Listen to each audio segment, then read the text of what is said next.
Guys, welcome back to Broke Not Broken, and today's video isn't my typical video, and this is a prepare not be scared video. Now, for those of you who watch me do the purse video, this is for you.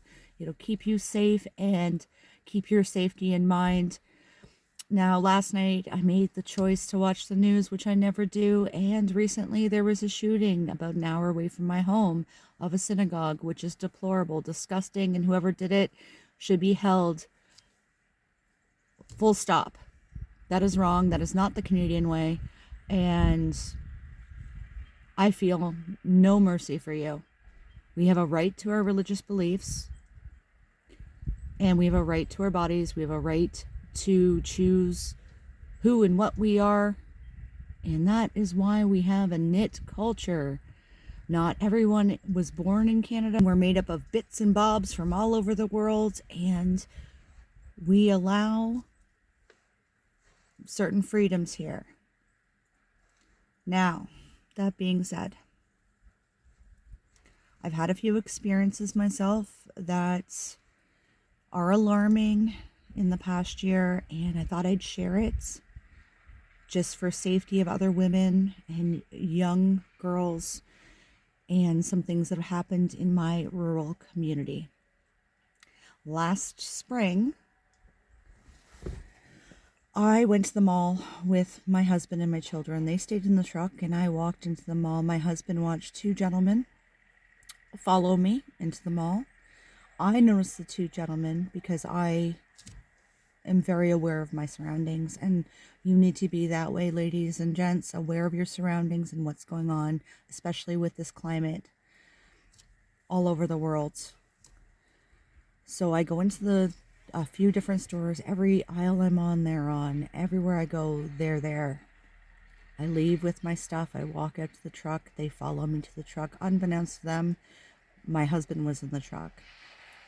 When they noticed my husband, they backed off. They followed another woman into the mall. I had contacted the mall had contacted the police, and they were instantly removed. They were following very close to me and making me feel very uncomfortable. I've never experienced that before, except for one other occasion. Where I live, there is a drive center, and a lot of people come from different areas because it's a smaller community. They can get their driver's license faster.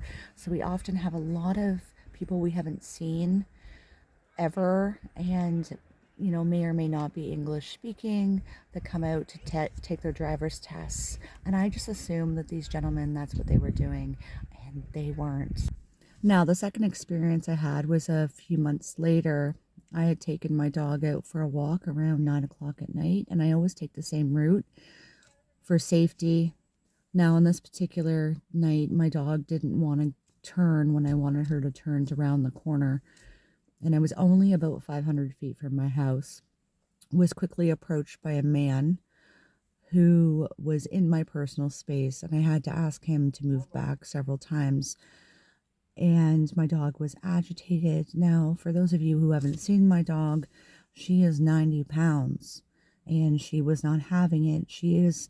Dogs are reactive, from my experience, either by not knowing somebody or there's something about them they don't like. And my dogs are always friendly to people. However, this person, there was something about them that she wasn't having. Now, my dogs are my biggest alert system. They let me know when the Amazon guys come. They let me know which driver, and there's one that they really like, and there's one that they don't. Now, across the street from my house are two parks, and last spring, a friend of mine's daughter, who was about 12 years old, was in the park reading her book, waiting for her parents to arrive because they were going to walk their huskies. And when the parents arrived, they noticed that these two gentlemen were approaching their 12-year-old daughter. People that we didn't recognize, people that weren't from around here.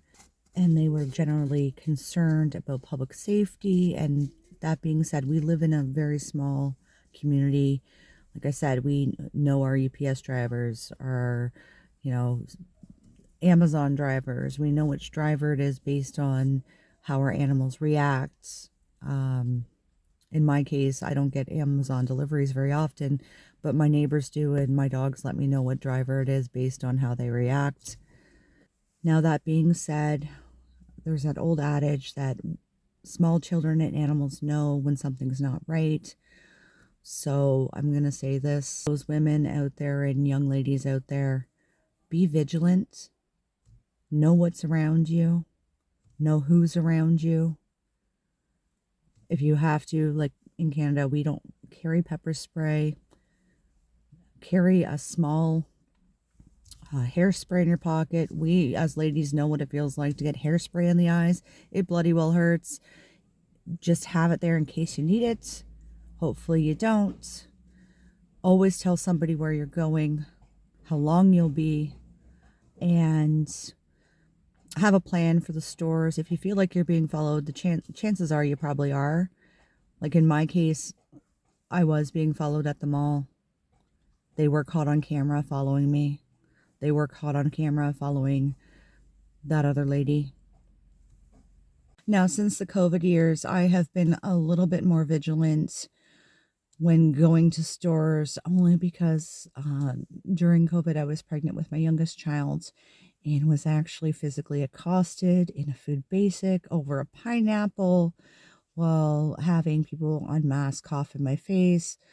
And the police were called while I was in the store, and the store was packed with people, and it was the most awful experience of my life. So I do limit going out to maybe 2 or 3 times a month to major grocery stores or major events. When I'm at, say, a new arena with my son who skates, I make sure I know where all the doors are, and I always have an eye on a door at all times. I'm just very vigilant, not just for my safety, but for my children's safety and other people's safety. Now, this is part and partial with my old career. I was community PSW, and I worked with a lot of people that had dementia that lived in their own home. I one time got locked in a basement for 6.5 hours with no cell reception, and it had little tiny windows and couldn't get out. And it took a lot of convincing for this person to let me out of their basement because they thought I was an intruder. So these things I've had to learn the hard way. Now, as a young teen, right up until I was about 16 or 17 years old, I used to frequent some pretty busy beaches by myself. And my dad and my uncles instilled in me that if I was ever approached to the beach and felt uncomfortable, to find the biggest man on the beach and say, "Hey, Dad, I need your help." And a lot of people will stop and help you and understand that you're in a moment of distress. You don't need to yell help.